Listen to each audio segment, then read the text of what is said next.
Nous avons à notre programme la création de l'homme, c'est-à-dire essentiellement une étude qui va porter sur les 4 premiers chapitres de la Genèse. J'ai volontairement laissé de côté le tout début de la Genèse, c'est-à-dire la création de la terre. Ce n'est pas ce que je voulais, ou ce que j'avais dans la pensée pour cette session, pour cette retraite, et nous allons donc nous intéresser seulement à la création de l'homme, puis à la chute, bien entendu, enfin à tout ce que nous apprend la Genèse dans ces 4 premiers chapitres. Alors nous allons lire au chapitre 1er, et à partir du verset 24. Oui, on peut lire jusqu'à la fin du chapitre. Alors lisons naturellement avec attention. Dieu dit que la terre produise des animaux vivants selon leur espèce, du bétail, des reptiles et des animaux terrestres, selon leur espèce. Et cela fut ainsi. Dieu fit les animaux de la terre selon leur espèce, le bétail selon son espèce, et tous les reptiles de la terre selon leur espèce. Dieu vit que cela était bon.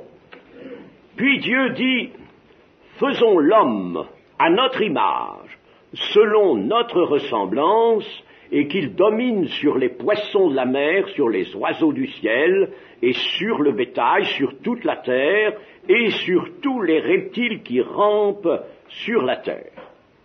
Dieu créa l'homme à son image, il le créa à l'image de Dieu, il créa l'homme et la femme. Dieu les bénit, et Dieu leur dit, soyez féconds, multipliez, remplissez la terre, et l'assujettissez, et dominez sur les poissons de la mer, sur les oiseaux du ciel, et sur tout animal qui se meut sur la terre. Et Dieu dit, voici, je vous donne toute herbe, portant de la semence et qui est à la surface de toute la terre, et tout arbre ayant en lui du fruit d'arbre et portant de la semence. Ce sera votre nourriture. Et à tout animal de la terre, à tout oiseau du ciel et à tout ce qui se meut sur la terre, ayant en soi un souffle de vie, je donne toute herbe verte pour nourriture, et cela fut ainsi. Dieu vit tout ce qu'il avait fait, et voici cela était très bon. Ainsi il y eut un soir, et il y eut un matin, ce fut le 6e jour. La création de l'homme prend place dans la même journée, le 6e jour, la même journée que celle des animaux terrestres. Et ces animaux sont pourtant bien inférieurs à l'homme. Il y a là déjà 2 pensées à se faire. La première, c'est que l'homme a en effet, par son corps, certaines ressemblances avec quelques espèces animales. On appelle généralement les espèces supérieures, mais peu importe. Mettons une part des mammifères. Quoique, d'autre part, l'homme en soit tellement éloigné par sa vie intellectuelle, morale et spirituelle. Par son corps, non, il faut bien le dire, et nous aurons l'occasion peut-être de revenir un peu sur ce point. Par son corps, l'homme est proche de certains grands animaux. Notons par ailleurs ceci, c'est que au verset 24, par lequel nous avons commencé notre lecture, il y a que la terre produise des animaux vivants selon leur espèce. Et cette expression avait déjà été employée pour les végétaux au chapitre 1er et au verset 11. Puis Dieu dit que la terre produise de la verdure, de l'herbe portant de la semence, des arbres fruitiers donnant du fruit selon leur espèce, et ayant en eux leur semence sur la terre. Et cela fut ainsi. Que la terre produise. Ainsi, pour les animaux du sixième jour, pas ceux du cinquième jour, parce que le cinquième jour, ce sont les eaux qui doivent produire en abondance les animaux. Mais ici, c'est la terre. Alors pour les animaux, comme pour la verdure, comme pour les plantes, Dieu charge la terre, donne ordre à la terre de produire ces animaux, ces êtres vivants. Alors, ces êtres vivants, bien sûr, sont constitués de la substance même de la terre. Mais l'homme dans son corps l'est aussi. L'homme dans son corps l'est aussi. Vous savez ce que Dieu dira après le péché, il dira, c'est à la sueur de ton visage que tu mangeras du pain jusqu'à ce que tu retournes dans la terre, d'où tu as été pris, car tu es poussière, et tu retourneras dans la poussière de la terre, c'est-à-dire la substance de la terre.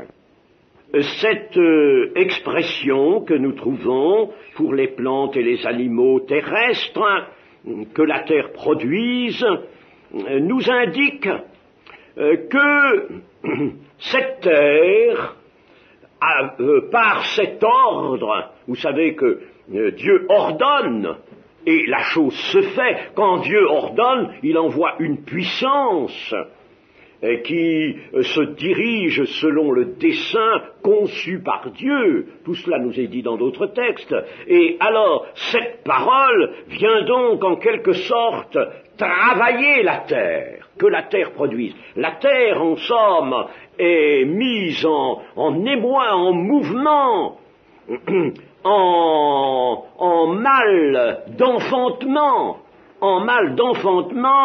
Elle est travaillée par la puissance créatrice de Dieu et elle va directement enfanter les animaux, lesquels vont sortir de la terre et vont dérouler leur existence dans une étroite relation avec la terre. Pour les animaux dont la vie est tributaire de l'eau, ceux du cinquième jour, je rappelle alors le verset 20, Dieu dit que les eaux produisent en abondance des animaux vivants et que les oiseaux volent sur la terre vers l'étendue du ciel. Dieu créa les grands poissons et tous les animaux vivants qui se meuvent, et que les eaux produisirent en abondance selon leur espèce. Et que les eaux produisirent, voyez. Il créa aussi tout oiseau ailé selon son espèce. Dieu vit que cela était bon. Pour les animaux, donc, dont la vie est tributaire de l'eau, ainsi que pour les oiseaux, là, ce sont les eaux qui sont chargées de les produire. Mais nous ne nous arrêtons pas à cela, étant donné que ce n'est pas l'objet maintenant de notre étude. Les animaux qui sont créés le sixième jour avec l'homme, ces animaux sont divisés en trois classes.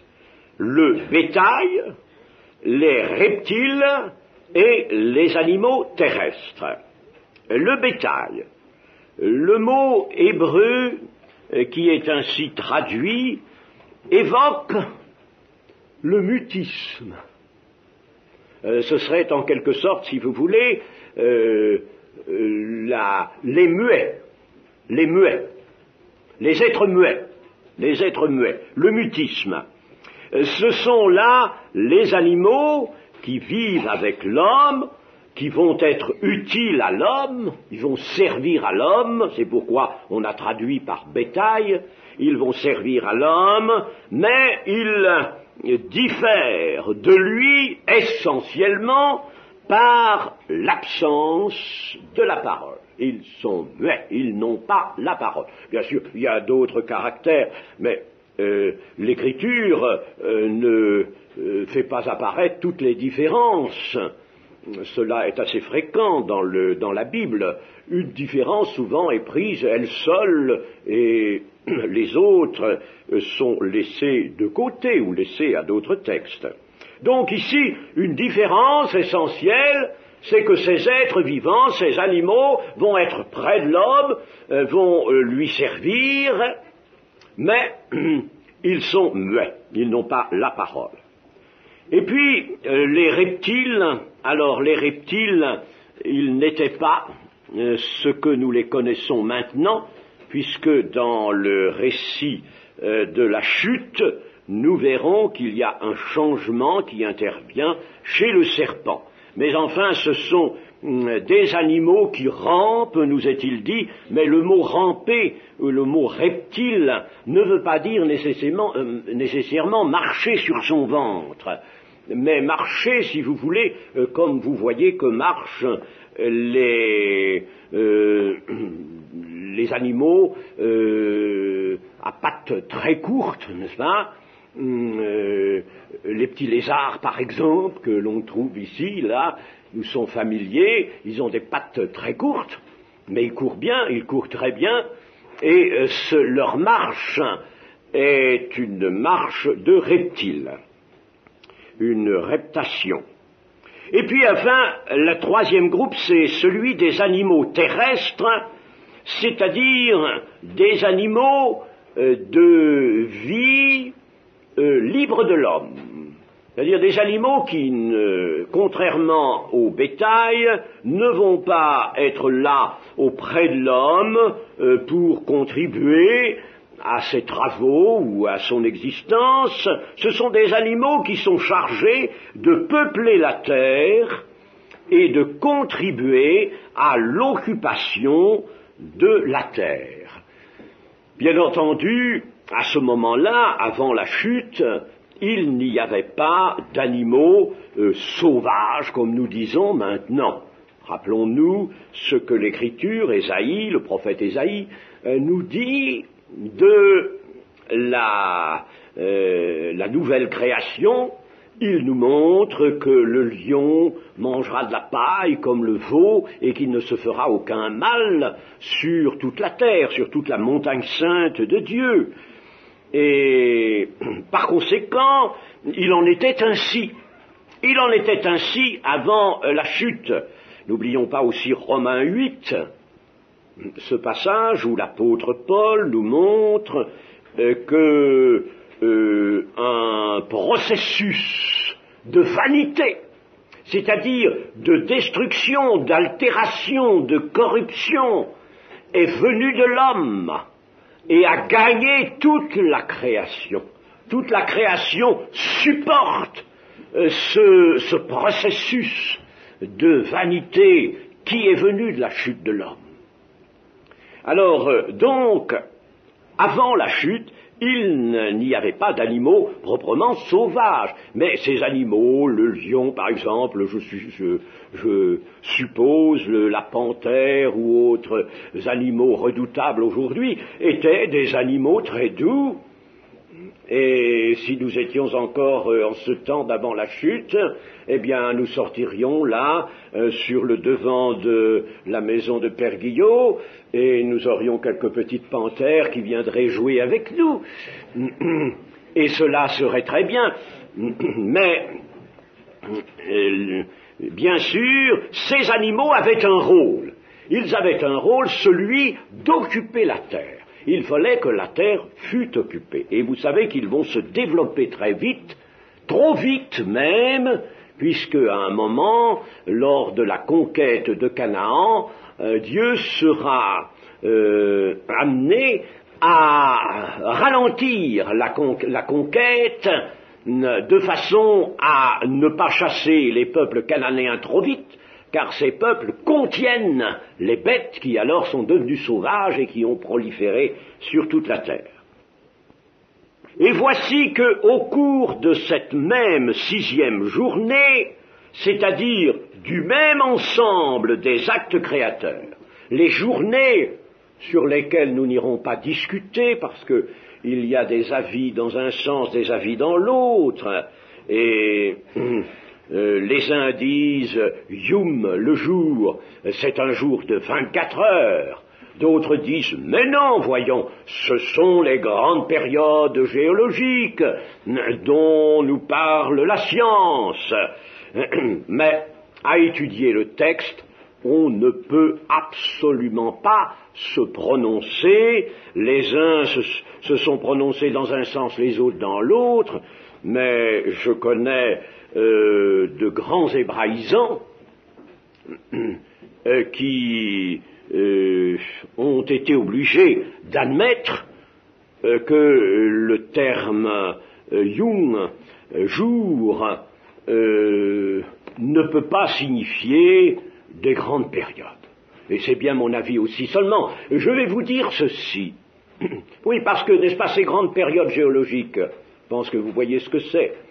Ces grandes périodes géologiques au cours desquelles la création se serait accomplie par voie d'évolution. D'abord, il faut introduire l'évolution, ce qui est quelque chose d'absolument faux.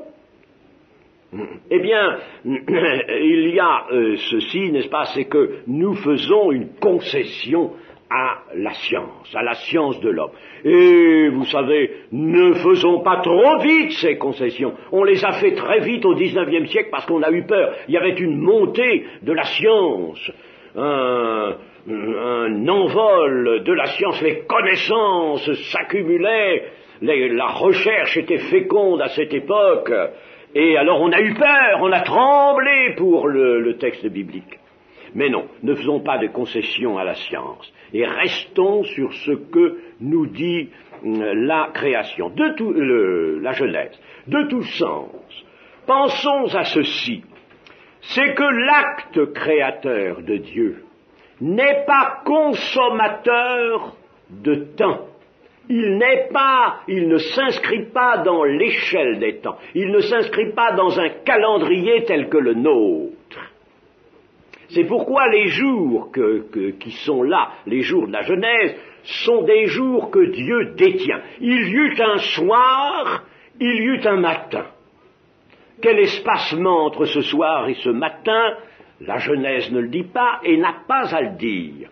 Le soir et le matin, et justement cette manière de nous marquer des différences entre ces 6 jours ou ces 6 époques, pour certains, eh bien, cela montre que les actes créateurs s'accomplissent par fragments, par parties.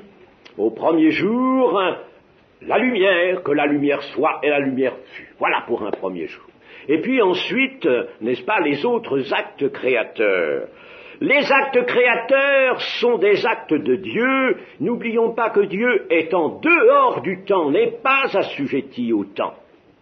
Quand il y aura l'enlèvement de l'Église, enfin Paul, qui a eu lui une révélation de Dieu, nous dit que ceux qui seront sur la terre seront changés en 24 heures. Non, en 1 heure. Non, en un clin d'œil, nous dit-il. C'est-à-dire sans consommation de temps. Hors du temps, ce sera un acte qui ne pourra pas s'inscrire dans le déroulement du temps. Alors il faut que nous sachions cela, et cependant, Dieu a voulu que ces actes créateurs se fassent par, d'une façon séparée, qu'on ne puisse pas, parce que s'il n'y avait pas un soir et un matin pour les séparer, eh bien, du fait qu'ils ne sont pas consommateurs du temps, il faudrait prendre le commencement de la création de Dieu, puis la fin du 6e jour, et tout bloquer ensemble, ce serait en somme un seul et grand acte. Et Dieu a voulu que ce soit des actes créateurs séparés. Il y a eu, en quelque sorte, séparation. Et pourquoi Dieu dit, il y eut un soir, il y eut un matin. Nous n'avons pas besoin d'autre chose que cela. Donc, voici que l'homme apparaît au cours de cette fin de la création, ce 6e jour, et Dieu, pour la création de l'homme, ne s'exprime pas comme il le fait précédemment. En effet, précédemment, nous avons vu que Dieu ordonne que les eaux produisent ou que la terre produise, tandis que, au verset 26, Dieu parle tout à fait différemment. Il dit « Faisons l'homme à notre image selon notre ressemblance ». Voilà un langage que Dieu n'avait pas encore tenu. L'œuvre de la création parvient en effet à son fait et à son terme en même temps, puisque après cette création de l'homme, tout va s'arrêter, le 7e jour sera marqué ici comme le jour du repos, c'est-à-dire l'absence de tout acte créateur. Faisons l'homme à notre image, c'est le terme et c'est le fait de la création. Voici que va paraître le roi de cette création. Oui, oui, le roi de cette création.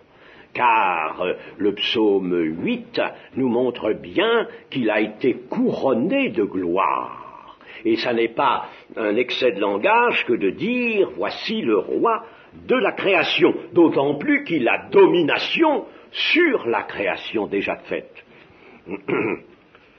C'est le roi de la création qui va paraître, l'homme se situe sur un plan de création tout à fait différent des précédents, beaucoup plus élevé que les autres plans déjà réalisés au cours des cinquième jours et même du commencement de ce 6e jour. Le premier Adam, qui plus tard donnera lieu à l'envoi de celui qui sera appelé le second Adam. Ici, voici le premier Adam. Et je vous rappelle que lorsque Dieu a créé cet Adam, ce premier Adam, il avait déjà des desseins qui allaient bien plus loin. Relisons en effet Éphésiens chapitre 1 et verset 7.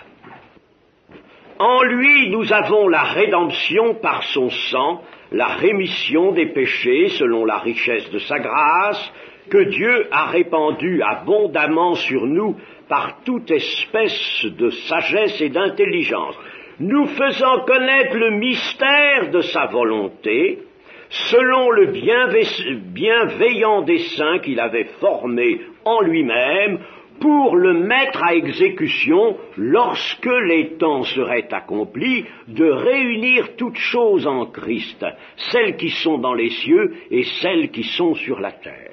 Voyez-vous, Dieu s'arrête au 7e jour, c'est vrai, mais tous ces desseins ne sont pas épuisés. Il y avait dans le mystère de sa volonté une suite à cette première création, et il avait formé un dessein en lui-même pour le mettre à exécution lorsque les temps seraient accomplis, de réunir toutes choses en Christ, celles qui sont dans les cieux et celles qui sont sur la terre. Alors ça laisse sous-entendre que le Seigneur voyait la chute de l'homme et par conséquent les actes par lesquels il sauverait l'homme, l'envoi de son Fils Jésus. N'allons pas si loin, disons que Christ, c'est-à-dire la parole de Dieu prenant place elle-même dans l'humanité, cela était déjà inscrit dans le dessein de Dieu.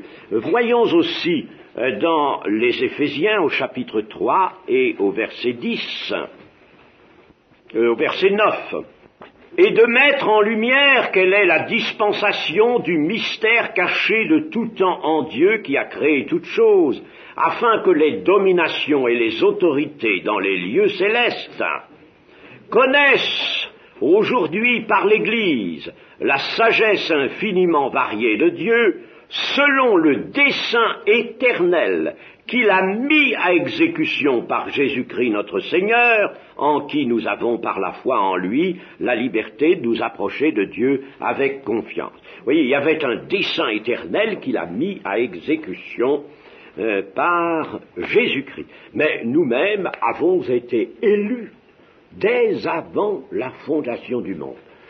Dieu n'improvise pas. Et l'ensemble du dessein de Dieu, là, était prêt. Il était prêt à tout ce qui allait survenir. Faisons l'homme. Voilà quelque chose qui est assez curieux.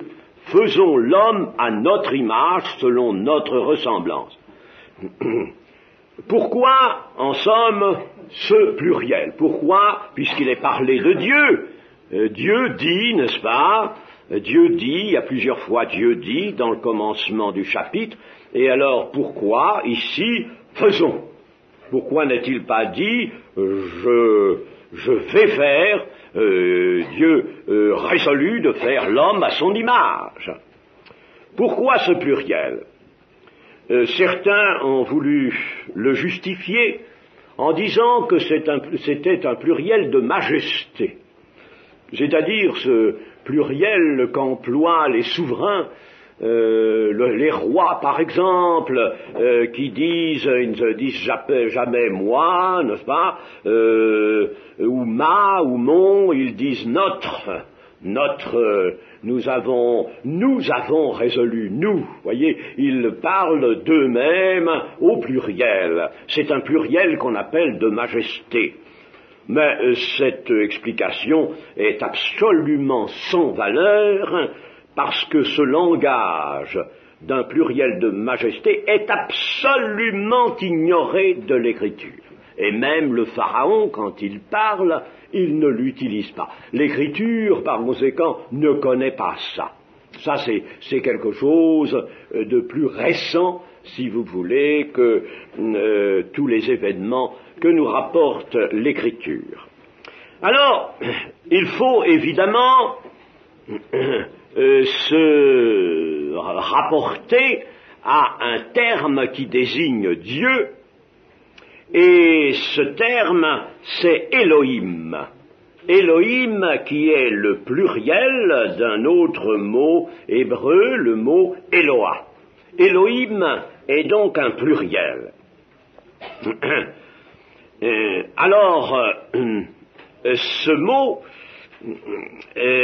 nous fait comprendre pourquoi, dans le verset 26, Dieu dit « Faisons l'homme à notre image et à notre ressemblance ». Et remarquez ceci, c'est qu'il y a deux fois « notre ». Alors c'est toujours, n'est-ce pas, le pluriel, et comme ça n'est pas un pluriel de majesté, conséquent, il s'agit là de le justifier autrement. Notre, deux fois notre. Dieu ne dit pas faisons l'homme à mon image, à ma ressemblance, mais à notre image et à notre ressemblance.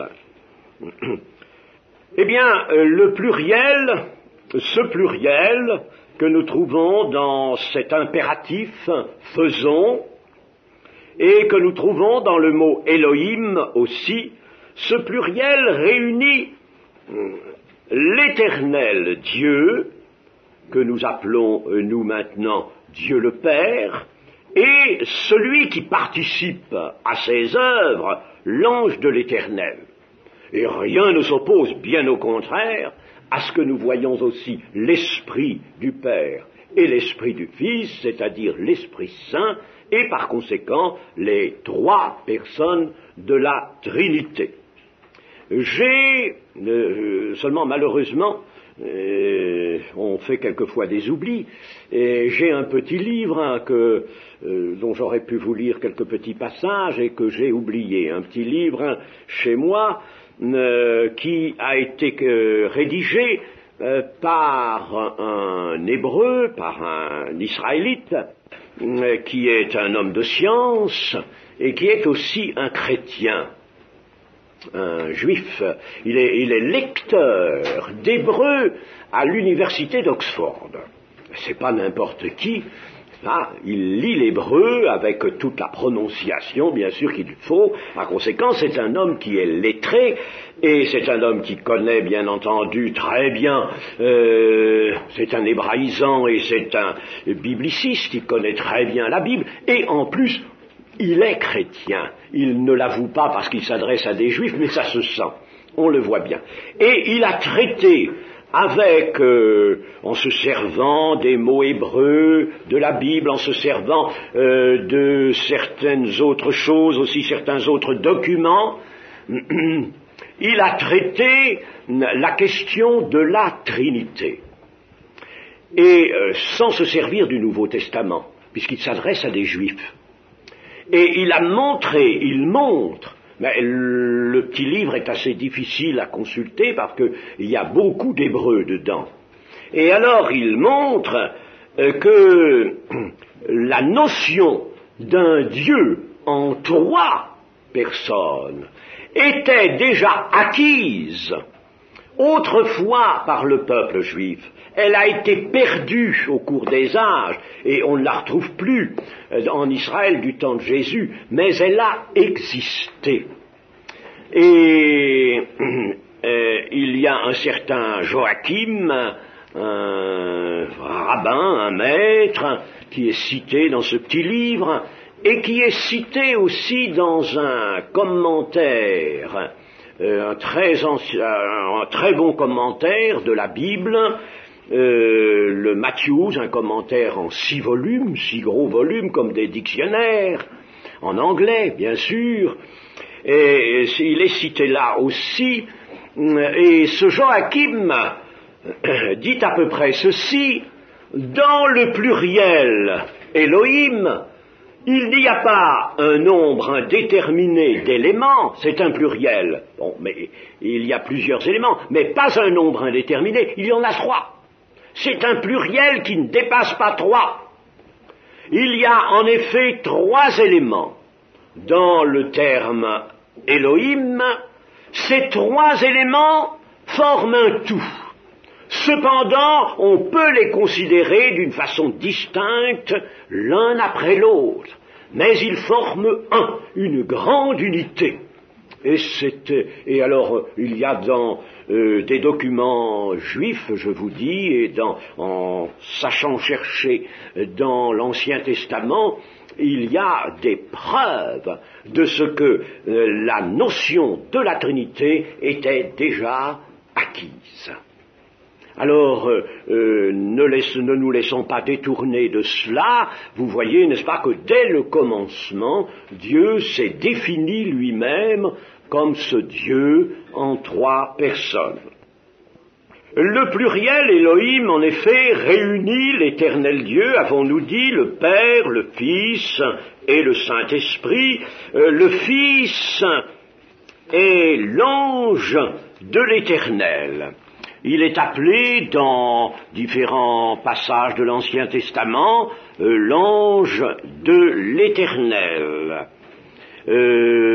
Dans la Genèse, par exemple, chapitre 21, verset 17, Dieu entendit la voix de l'enfant, et l'ange de Dieu appela du ciel Agar et lui dit: qu'as-tu, Agar? Ne crains point, car Dieu a entendu la voix de l'enfant dans le lieu où il est. Remarquez ceci, l'ange de l'Éternel appela du ciel Agar. Et il ne dit pas « j'ai entendu », il dit « Dieu a entendu la voix de l'enfant ». Et nous avons, c'est pour vous donner un simple exemple, voyez que nous avons ici une distinction entre 2 personnes divines qui ne forment qu'un, l'ange de Dieu ou l'ange de l'Éternel. L'ange de Dieu est donc cet être mystérieux qui apparaît comme étant distingué de l'Éternel et étant cependant un avec lui. Et cet être mystérieux coopère à tous les actes créateurs de Dieu, comme nous le montre le commencement de l'évangile de Jean. Mais nous n'allons pas revenir à ça, insister là-dessus, vous devez le connaître, les premiers versets de l'évangile de Jean. Et puis, comme nous le montre aussi l'épître aux Colossiens, où là, Paul nous dit que c'est par lui, pour lui, que tout a été créé, aussi bien dans le monde invisible que dans le monde visible. C'est par lui et pour lui, et il parle de Jésus, c'est-à-dire de la parole faite chair. Et dans notre verset 26, nous avons l'homme, faisons l'homme. Et le mot qui est là, c'est le mot qui devient le nom de l'homme, c'est-à-dire Adam. Adam. Adam qui vient de Adama, signifiant le sol, la terre. Ce mot implique donc un être qui va lui aussi avoir un rapport avec la terre, et puis en plus, il y a dans ce mot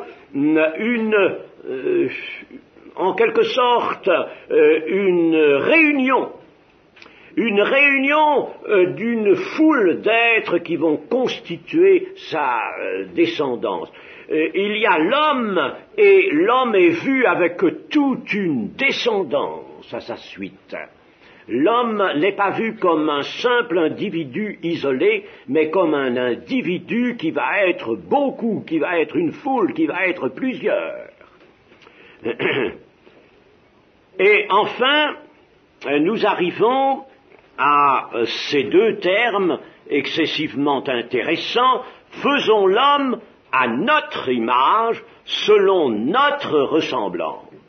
Deux termes qui sont différents et qui cependant paraissent affirmer la même chose. Il y a une nuance, bien sûr, entre eux. Et cette nuance qu'il y a permet de fortifier la proclamation qui est faite là de cette reproduction, en somme, de Dieu dans la personne de l'homme. Le premier terme, qui est traduit par image, a trait surtout au modèle. Image, reproduction du modèle. L'homme sera une reproduction d'un modèle, et le modèle étant Dieu. Sera une reproduction de Dieu comme la reproduction d'un modèle. Et la ressemblance, elle, a trait surtout au portrait, à la chose réalisée. L'homme est un portrait. Il y a un modèle, et puis il y a un portrait. Alors, faisons l'homme selon un modèle qui sera pris sur Dieu, et il sera un portrait de Dieu. Voilà à peu près ce que l'on peut dire de ces deux termes. Vous voyez que, par conséquent, il y a une insistance extraordinaire sur cela. Le mot pluriel, notre, vous voyez, faisons, c'est un pluriel, c'est un impératif au pluriel, faisons l'homme à notre image, selon notre ressemblance et notre image, deux fois notre. Alors, par conséquent, là, encore, le texte inspiré insiste sur ce pluriel, ce qui veut dire que l'image et la ressemblance, qui est le principe de cette création de l'homme, va se rapporter aux deux êtres divins, disons aux trois êtres divins, c'est préférable. Le Père, le Fils et le Saint-Esprit, puisque nous les connaissons, nous maintenant, notre. La ressemblance ne sera pas seulement, par exemple, celle du Fils, si tant est qu'on pourrait faire une image du Fils sans avoir pour autant l'image du Père. Mais ça, le texte veut être tout à fait précis, et il dit image et ressemblance de qui? Du Dieu tout entier, Père, Fils et Saint-Esprit. Voilà, n'est-ce pas? Du Dieu tout entier, notre image, notre ressemblance. Les êtres qui ensemble portent la nature divine et sont un seul et même Dieu. Alors, que dire maintenant de cette image? Qu'est-ce qu'elle est, cette image? À quoi cela a-t-il correspondu? Image et ressemblance. Évidemment, le modèle, il nous est difficile de bien le définir. Les perfections de Dieu, la nature, l'essence de Dieu, nous les connaissons par les attributs, ce que nous appelons les attributs. Nous connaissons Dieu intérieurement par la révélation qui nous en est donnée. Mais quant à dire ce que pouvait être là cette image et cette ressemblance, c'est chose évidemment qui posent un problème. Il y a un problème qui est posé là. Dieu nous a donné un exercice, mais disons que il ne nous a pas donné simplement les quelques premières pages de la Bible, n'est-ce pas? Il nous a donné toutes les pages de la Bible et il faut bien sûr lire la Bible en entier. Quand on l'a lu, qu'on l'a médité, on peut peut-être dire quelque chose de cette image et de cette ressemblance. Eh bien, ce que nous pouvons en dire, c'est que l'homme était doté d'une volonté libre de disposer de soi et de gouverner sa vie. Alors que les animaux, qui sont même ceux qui sont créés le 6e jour, seront, eux, assujettis à des instincts, c'est-à-dire régis, leur vie sera régie par des instincts. Des instincts qui, vous savez, on le constate maintenant encore, c'est curieux comme notre époque semble découvrir la vie animale. On fait beaucoup de photographies, beaucoup de livres sur la vie animale, c'est peut-être pas une chose mauvaise. Eh bien, à travers tous ces travaux et tout, à cause des grandes possibilités que donne la technique photographique, eh bien, on découvre la vie animale et on voit que, quand les auteurs sont sincères, il y en a quelques-uns, on voit que les animaux sont effectivement régis par des instincts qui atteignent la perfection. Des instincts qui atteignent la perfection. Rappelez-vous, si vous l'avez vu, si vous les avez vus, ou certains, les films Moody.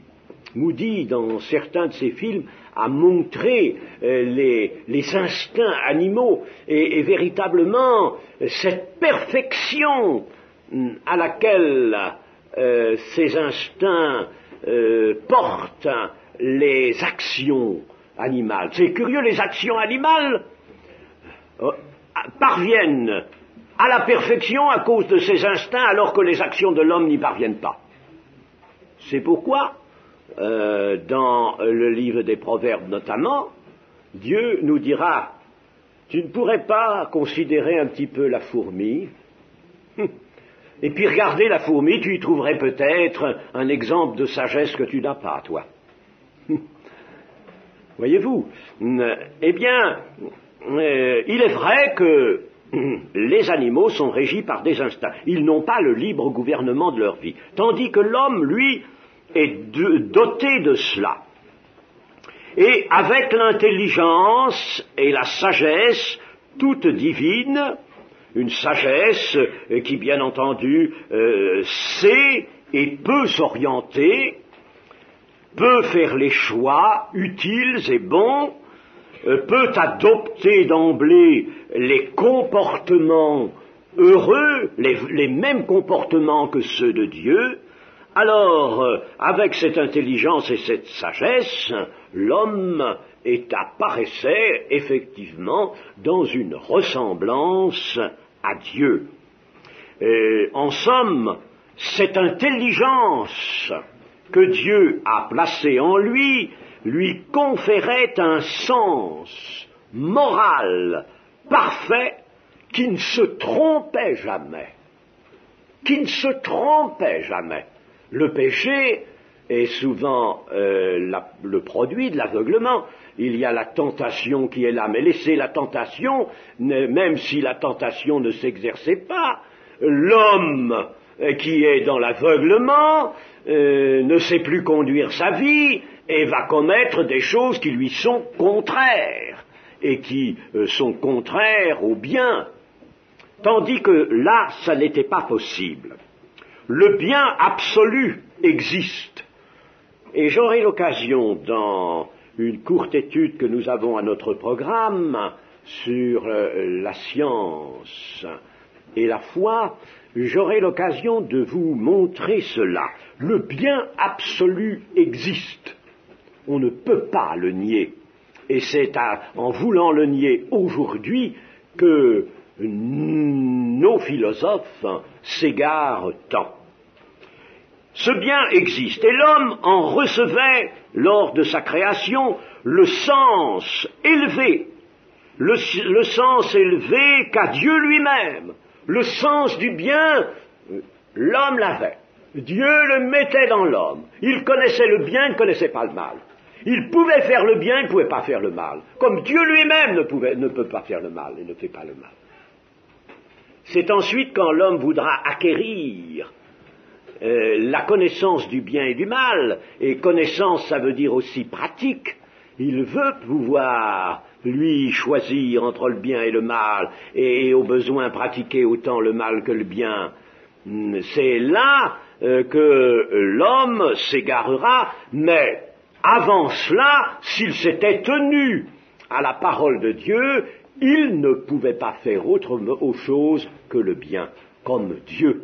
Dieu est trop pur, nous est-il dit, pour voir le mal, et Dieu ne peut pas faire le mal, c'est inconcevable. Eh bien, l'homme créé à l'image de Dieu ne pouvait pas faire le mal.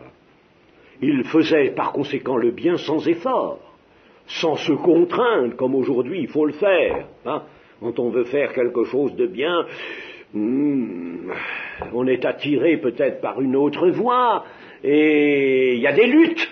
Il n'y avait pas de lutte. Il le faisait sans aucun effort. En somme, l'homme était revêtu de la sainteté de Dieu, mais attention, la sainteté n'est pas seulement une qualité, elle est avant tout un fait. Un fait. Parce qu'il ne peut pas y avoir une qualité sans le fait. Si par exemple on affublait quelqu'un, n'est-ce pas, de sainteté comme on le fait dans certaines parties du christianisme, on décrète que quelqu'un est un saint, n'est-ce pas? Oui, mais seulement le fait n'est pas du tout en rapport avec cette affirmation. Il est un saint, on lui donne une qualité de saint, et on le canonise même encore au bout de quelques années. Mais on en fait instance, il y a la domination. La domination est attachée à ce principe, donc elle fait partie. Elle est la conséquence. En effet, la domination confiée à l'homme était en rapport avec l'image qui préside à sa création. Il avait sur toute la nature une domination qui aujourd'hui peut être représentée. On ne peut plus se l'imaginer.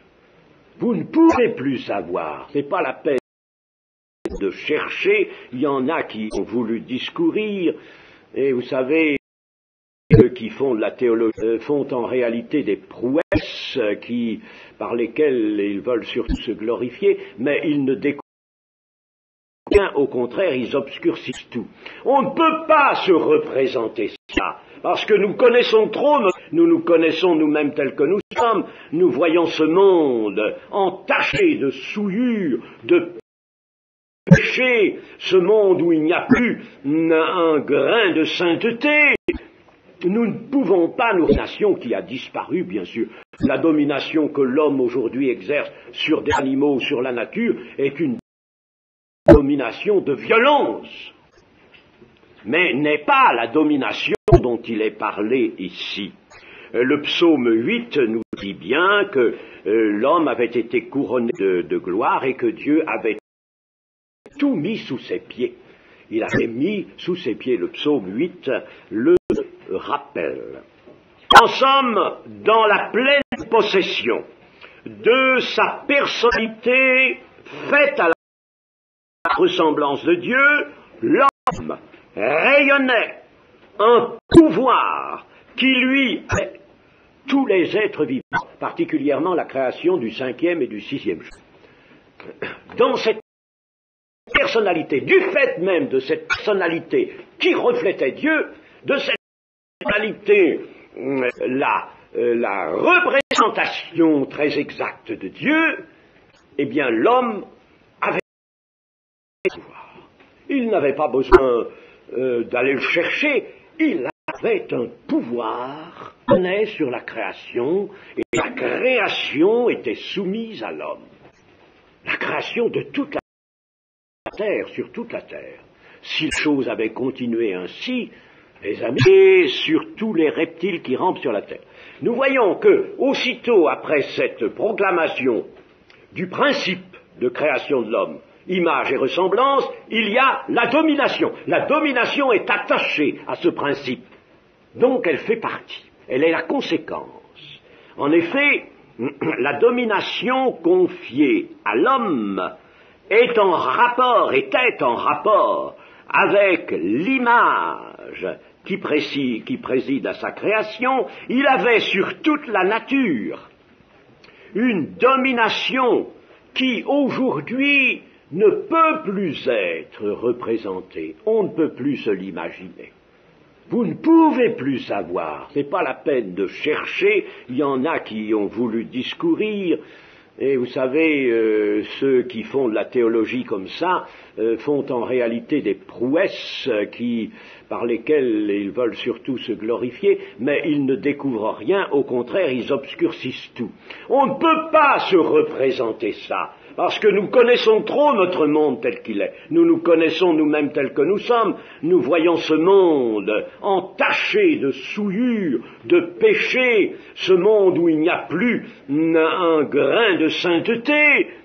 Nous ne pouvons pas nous représenter la domination qui a disparu, bien sûr. La domination que l'homme aujourd'hui exerce sur des animaux, sur la nature, est une domination de violence. Mais n'est pas la domination dont il est parlé ici. Le psaume 8 nous dit bien que l'homme avait été couronné de gloire et que Dieu avait tout mis sous ses pieds. Il avait mis sous ses pieds, le psaume 8 le rappelle. En somme, dans la pleine possession de sa personnalité faite à la ressemblance de Dieu, l'homme rayonnait un pouvoir qui lui assujettissait tous les êtres vivants, particulièrement la création du 5e et du 6e jour. Dans cette personnalité, du fait même de cette personnalité qui reflétait Dieu, de cette personnalité qui était la représentation très exacte de Dieu, eh bien l'homme avait un pouvoir.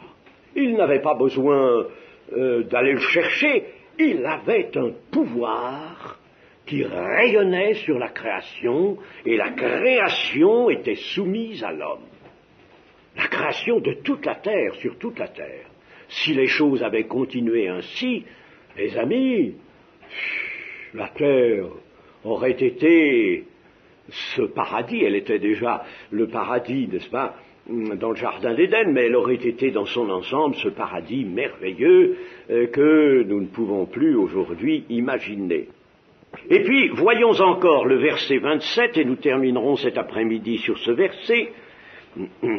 Verset 27, Dieu créa l'homme à son image, il le créa à l'image de Dieu, il créa l'homme et la femme.